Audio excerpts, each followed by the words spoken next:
ಸ್ನೇಹಿತರೆ, ಮೀಡಿಯಾ ಮಾಸ್ಟರ್ಸ್ಗೆ ಸ್ವಾಗತ, ಸುಸ್ವಾಗತ.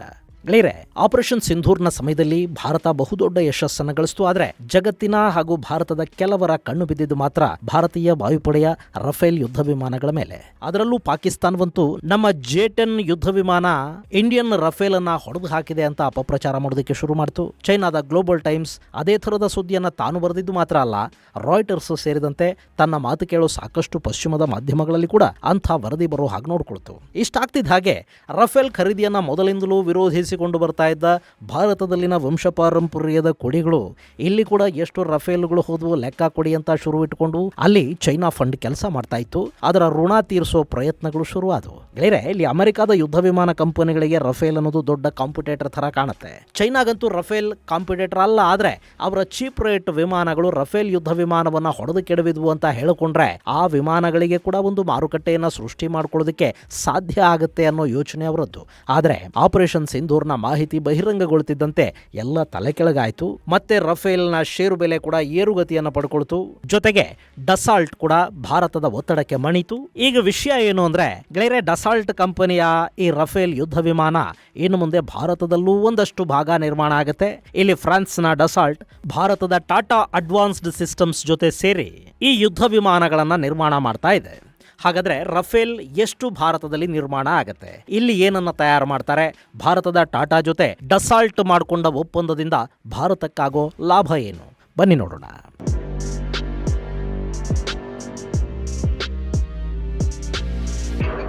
ಗೆಳೆಯರೆ, ರಫೇಲ್ ಅನ್ನೋ ಹೆಸರು ಕೇಳ್ತಿದ್ದಂತೆ ಸಾಕಷ್ಟು ಜನರ ಕಿವಿಗಳು ನೆಟ್ಟಗಾಗತ್ವೆ. ಕೆಲವರು ಈ 4.5 ಜನರೇಷನ್ ಯುದ್ಧ ವಿಮಾನಗಳನ್ನು ಅತ್ಯುತ್ತಮ ಜೆಟ್ಟುಗಳು ಅಂತ ಹೊಗಳಿದ್ರೆ, ಮತ್ತೆ ಕೆಲವರು ಈ ರಫೇಲ್ಗಳ ಖರೀದಿಯಲ್ಲಿ ಅವ್ಯವಹಾರ ಆಗಿದೆ ಅಂತ ಹೇಳ್ತಾರೆ. ಇನ್ನು ಕೆಲವರು ರಫೇಲ್ ಕಂಪನಿ ಭಾರತದ ಜೊತೆ ಸೋರ್ಸ್ ಕೋಡ್ ಅನ್ನ ಹಂಚಿಕೊಳ್ಳದೆ ಮೋಸ ಮಾಡ್ತು ಅಂತಲೂ ಆರೋಪವನ್ನು ಮಾಡ್ತಾರೆ. ಇದೆಲ್ಲದರ ನಡುವೆನೆ ಭಾರತ 26 ರಫೇಲ್ ಯುದ್ಧ ವಿಮಾನಗಳನ್ನು ತನ್ನ ನೌಕಾಪಡೆಗೆ ಆರ್ಡರ್ ಮಾಡಿದೆ. ಈ ಮೂಲಕ ರಫೇಲ್ ಜೆಟ್ಟುಗಳ ಮೇಲಿನ ವಿಶ್ವಾಸವನ್ನ ಭಾರತ ಕಳ್ಕೊಂಡಿಲ್ಲ ಅಂತ ಜಗತ್ತಿಗೆ ತೋರಿಸಿಕೊಡ್ತಾ ಇದೆ. ಇನ್ನು ಆಪರೇಷನ್ ಸಿಂಧೂರಲ್ಲಿ ರಫೇಲ್ ಜೆಟ್ಗಳನ್ನು ಹೊಡೆದು ಕೆಡವಿದ್ವಿ ಅನ್ನೋ ಚೈನಾ ಮತ್ತು ಪಾಕಿಸ್ತಾನದ ಕ್ಲೈಮ್ ಬಗ್ಗೆ ಭಾರತ ಒಂದಷ್ಟು ದಿನಗಳ ಕಾಲ ಏನು ಹೇಳೋದಿಕ್ಕೆ ಹೋಗಿರಲಿಲ್ಲ. ಆ ಮೂಲಕ ರಫೇಲ್ನ ಗುಣಮಟ್ಟದ ಬಗ್ಗೆ ಒಂದು ಅನುಮಾನ ಹಾಗೆ ಉಳಿಯೋ ಹಾಗಾಯಿತು. ಮತ್ತು ಈ ತಂತ್ರದ ಮೂಲಕ ಭಾರತದ ಜೊತೆಗಿನ ಒಪ್ಪಂದದ ನಿಯಮಗಳನ್ನು ಉಲ್ಲಂಘಿಸ್ತಾ ಇದ್ದ ಡಸಾಲ್ಟ್ ಕಂಪನಿಗೆ ಭಾರತ ಒಂದು ಪಾಠನೂ ಕೂಡ ಕಲಿಸ್ತು. ಈಗ ಡಸಾಲ್ಟ್ ಭಾರತದಲ್ಲಿ ತನ್ನ ಯುದ್ಧ ವಿಮಾನಗಳ ತಯಾರಿಗೆ ಮುಂದಾಗ್ತಾ ಇದೆ. ಇದಕ್ಕಾಗಿ ಟಾಟಾ ಜೊತೆ ಒಪ್ಪಂದ ಆಗಿದೆ. ಹೈದರಾಬಾದ್ನ ಟಾಟಾ ಘಟಕದಲ್ಲಿ ಈ ಜೆಟ್ಟುಗಳಿನ್ನು ಮುಂದೆ ಸಿದ್ಧ ಆಗುತ್ತವೆ ಮತ್ತು ಇದು ಭಾರತದ ಮೇಕ್ ಇನ್ ಇಂಡಿಯಾಗೆ, ಆತ್ಮನಿರ್ಭರತೆಗೆ ಮತ್ತಷ್ಟು ಶಕ್ತಿಯನ್ನು ತುಂಬುತ್ತೆ. ಗೆಳೆಯರೆ, ಆತ್ಮನಿರ್ಭರತೆಯ ವಿಷಯ ಬಂದಾಗ ನಿಮಗೊಂದು ಮಾತನ್ನು ಹೇಳಬೇಕು. ನಮ್ಮ ಕುಟುಂಬಗಳು ಸದಾ ನಮ್ಮ ಮೇಲೆ ನಿರ್ಭರಗೊಂಡಿರುತ್ತವೆ. ನಾವಿಲ್ಲದ ಸಂದರ್ಭದಲ್ಲಿ ಕೂಡ ನಮ್ಮವರನ್ನ ಕಾಪಾಡುವ, ಸುಖವಾಗಿರುವ ಹಾಗೆ ನೋಡಿಕೊಳ್ಳುವ ಜವಾಬ್ದಾರಿ ನಮ್ಮದು. ಅದಕ್ಕೆ ಅತ್ಯುತ್ತಮ ವಿಧಾನ ಅಂದ್ರೆ ಟರ್ಮ್ ಇನ್ಶೂರೆನ್ಸ್. ಅದರಲ್ಲೂ ಆಕ್ಸಿಸ್ ಮ್ಯಾಕ್ಸ್ ಲೈಫ್ ಉತ್ತಮ ಪ್ಲಾನ್ಗಳನ್ನು ಒದಗಿಸ್ತಾ ಇದೆ. ಪ್ರತಿ ತಿಂಗಳು 577 ರೂಪಾಯಿಗಳ ಪ್ರೀಮಿಯಂಗೆ 1 ಕೋಟಿ ವಿಮೆ ಸೌಲಭ್ಯ ಸಿಗುತ್ತೆ. ಹಾಗೆ 99.7% ಕ್ಲೈಮ್ ರೇಷಿಯೋ ಇದ್ದು ಯಾವುದೇ ಅನಾಹುತಗಳು ನಡೆದ ಕೇವಲ 3 ಗಂಟೆಗಳಲ್ಲಿ ಸೆಟಲ್ಮೆಂಟ್ ಅನ್ನು ಕೂಡ ಕೊಡ್ತಾರೆ. ಕಡಿಮೆ ಖರ್ಚಲ್ಲಿ ನಿಮ್ಮ ಕುಟುಂಬವನ್ನು ಸದೃಢಗೊಳಿಸಿ. ಹೆಚ್ಚಿನ ಮಾಹಿತಿಗಾಗಿ ಕೆಳಗಿನ ಲಿಂಕ್ ಅನ್ನು ಕ್ಲಿಕ್ ಮಾಡಿ. ಇನ್ನು ಈಗ ರಫೇಲ್ನ ವಿಷಯಕ್ಕೆ ಬರೋದಾದ್ರೆ, ಡಸಾಲ್ಟ್ ಕಂಪನಿ ಈ ಯುದ್ಧ ವಿಮಾನವನ್ನ ಭಾರತದ ಟಾಟಾ ಸಹಭಾಗಿತ್ವದಲ್ಲಿ ತಯಾರು ಮಾಡೋದಕ್ಕೆ ಹೋಗ್ತಾ ಇದೆ. ಹಾಗಂತ ಇಡೀ ಯುದ್ಧ ವಿಮಾನ ಭಾರತದಲ್ಲೇ ತಯಾರಾಗತ್ತೆ ಅಂತಲ್ಲ. ರಫೇಲ್ನ ಕ್ರಿಟಿಕಲ್ ಪಾರ್ಟ್ಸ್ ಫ್ರಾನ್ಸ್ನಿಂದಲೇ ಬರುತ್ತವೆ. ಇಂಜಿನ್, ಏವಿಯಾನಿಕ್ಸ್ ಇವೆಲ್ಲ ಬರೋದು ಫ್ರಾನ್ಸ್ನಿಂದಲೇ. ಹಾಗಾದ್ರೆ ಭಾರತದಲ್ಲಿ ಏನು ತಯಾರು ಮಾಡ್ತಾರೆ? ಅಲ್ಲಿಂದ ಎಲ್ಲ ತರಿಸ್ಕೊಂಡಿಲ್ಲಿ ಅಸೆಂಬಲ್ ಮಾಡ್ತಾರಾ? ಖಂಡಿತ ಇಲ್ಲ. ನಮ್ಮಲ್ಲಿ ಇನ್ನು ಮುಂದೆ ರಫೇಲ್ ಯುದ್ಧ ವಿಮಾನದ ಬಾಡಿ ತಯಾರಾಗುತ್ತೆ.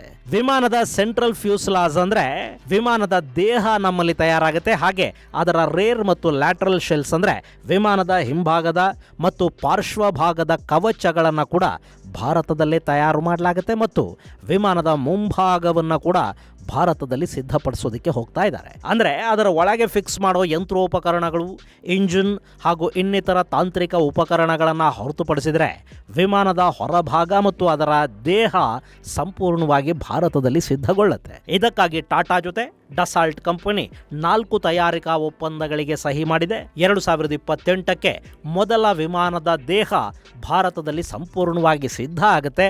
ಆ ನಂತರ ಪ್ರತಿ ತಿಂಗಳಿಗೆ 2 ರಫೇಲ್ ಯುದ್ಧ ವಿಮಾನಗಳ ಫ್ಯೂಸಲಾಜ್ಗಳನ್ನು ಭಾರತದ ಟಾಟಾ ಅಡ್ವಾನ್ಸ್ ಸಿಸ್ಟಮ್ ಅಲ್ಲಿ ಸಿದ್ಧಪಡಿಸ್ತಾ ಹೋಗ್ತಾರೆ. ಹಾಗೆ ನೋಡಿದ್ರೆ ಡಸಾಲ್ಟ್ ಮೊಟ್ಟ ಮೊದಲ ಬಾರಿಗೆ ತನ್ನ ಯುದ್ಧ ವಿಮಾನದ ಫ್ಯೂಸೆಲಾಜ್ ಅನ್ನ ಫ್ರಾನ್ಸ್ ನಿಂದ ಹೊರಗೆ ತಯಾರು ಮಾಡಿಸ್ತಾ ಇದೆ ಅಂತ ಡಸಾಲ್ಟ್ ಹೇಳ್ತಾ ಇದೆ. ಇನ್ನು ಇಲ್ಲಿ ತಯಾರಾಗುವ ಈ ಫ್ಯೂಸೆಲಾಜ್ಗಳು ಭಾರತ ಬಳಸುವ ಯುದ್ಧ ವಿಮಾನಗಳಿಗೆ ಮಾತ್ರ ಅಲ್ಲ, ರಫೇಲ್ ರಫ್ತು ಮಾಡುವ ಯುದ್ಧ ವಿಮಾನಗಳಿಗೂ ಬಳಕೆ ಆಗತ್ವೆ. ಗೆಳೆಯರೆ, ಭಾರತ ರಫೇಲ್ ಅನ್ನು ಖರೀದಿ ಮಾಡಿದ ನಂತರ ಆ ಯುದ್ಧ ವಿಮಾನಗಳಿಗೆ ಬೇಡಿಕೆ ಹೆಚ್ಚಾಗಿದೆ.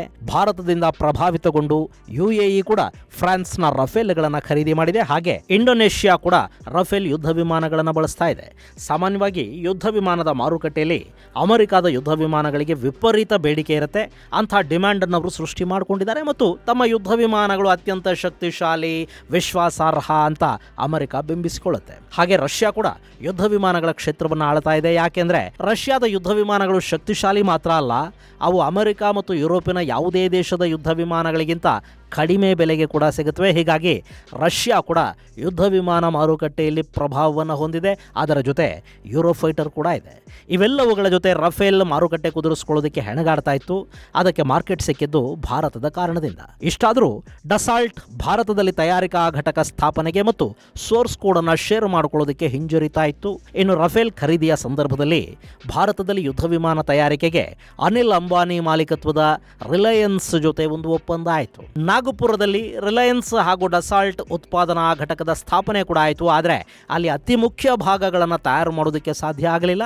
ಜೊತೆಗೆ ರಿಲಯನ್ಸ್ ಜೊತೆಗಿನ ಈ ಒಪ್ಪಂದ ರಾಜಕೀಯ ಕೆಸರೆರಚಾಟಕ್ಕೆ ಕೂಡ ಕಾರಣ ಆಗಿತ್ತು. ಅಲ್ಲಿ ಈಗಲೂ ಯುದ್ಧ ವಿಮಾನದ ಒಂದಷ್ಟು ಚಿಕ್ಕ ಪುಟ್ಟ ಬಿಡಿ ಭಾಗಗಳನ್ನು ತಯಾರು ಮಾಡಲಾಗ್ತಾ ಇದೆ. ಆದರೆ ಅದು ತುಂಬಾ ದೊಡ್ಡ ಮಟ್ಟದಲ್ಲಿ ಇಲ್ಲ.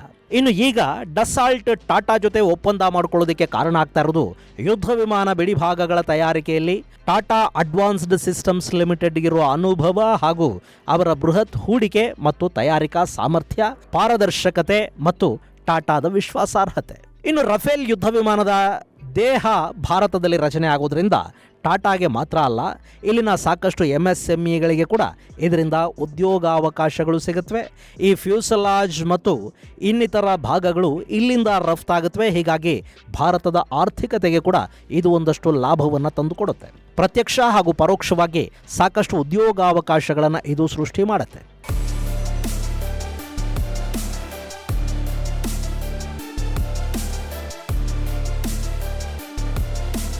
ಇನ್ನು ಗೆಳೆಯರೆ, ಇಲ್ಲಿ ರಫೇಲ್ನ ಬಗ್ಗೆ ಹೇಳೋದಾದ್ರೆ ಈ ಯುದ್ಧ ವಿಮಾನ 4 ತಲೆಮಾರಿನ ಯುದ್ಧ ವಿಮಾನ.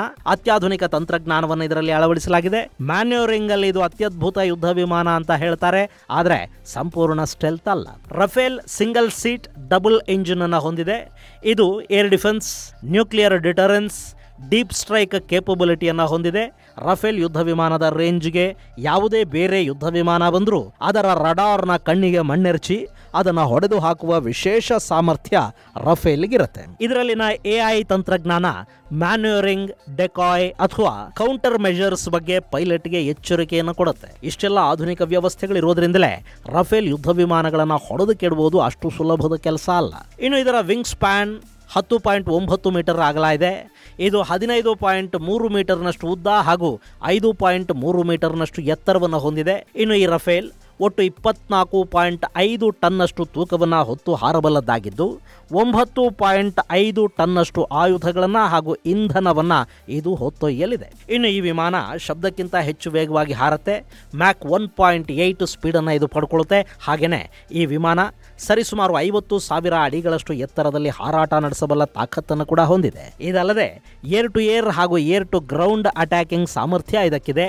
ಈ ಯುದ್ಧ ವಿಮಾನದಲ್ಲಿ ಲಾಂಗ್ ರೇಂಜ್ನ ಮಿಟಿಯೋರ್ ಮಿಸೈಲ್, ಮಿಕಾ, ಹಮ್ಮರ್, ಸ್ಕಾಲ್ಪ್ ಸೇರಿದ ಹಾಗೆ ಸಾಕಷ್ಟು ಮಿಸೈಲ್ಗಳನ್ನು ಬಳಸೋದಕ್ಕಾಗುತ್ತೆ. ಇನ್ನು ಲೇಸರ್ ಗೈಡೆಡ್ ಬಾಂಬ್ಗಳನ್ನು ಇದಕ್ಕೆ ಅಳವಡಿಸುವ ಅವಕಾಶ ಇದೆ. ಪ್ರತಿ ನಿಮಿಷಕ್ಕೆ 2,500 ರೌಂಡ್ಗಳಷ್ಟು ಫೈರ್ ಮಾಡುವ ನೆಕ್ಸ್ಟರ್ ಇಂಟರ್ನಲ್ ಕೆನಾನ್ ಅನ್ನು ಕೂಡ ಇದು ಒಳಗೊಂಡಿದ್ದು ತನ್ನ ವರ್ಗದಲ್ಲೇ ಅತ್ಯುತ್ತಮ ಯುದ್ಧ ವಿಮಾನ ಅನ್ನಿಸ್ಕೊಳ್ತಾ ಇದೆ. ಗೆಳೆಯರೆ, ಭಾರತದ ವಾಯುಪಡೆಗೆ ಇನ್ನೂ ಕೂಡ 11 ಸ್ಕ್ವಾಡ್ರನ್ಗಳಷ್ಟು ಯುದ್ಧ ವಿಮಾನಗಳ ಅವಶ್ಯಕತೆ ಇದೆ. ಅಂದ್ರೆ ಕನಿಷ್ಠ 200ಕ್ಕೂ ಹೆಚ್ಚು ಯುದ್ಧ ವಿಮಾನಗಳು ಭಾರತಕ್ಕೆ ಬೇಕು. ಈಗಾಗಲೇ ಭಾರತ $180 ಕೋಟಿ ವೆಚ್ಚದಲ್ಲಿ ಮಲ್ಟಿ ರೋಲ್ ಏರ್ಕ್ರಾಫ್ಟ್ ಯೋಜನೆಯ ಅಡಿಯಲ್ಲಿ 114 ಯುದ್ಧ ವಿಮಾನಗಳನ್ನು ಖರೀದಿ ಮಾಡುವ ನಿರ್ಧಾರವನ್ನು ಕೈಗೊಂಡಿದೆ.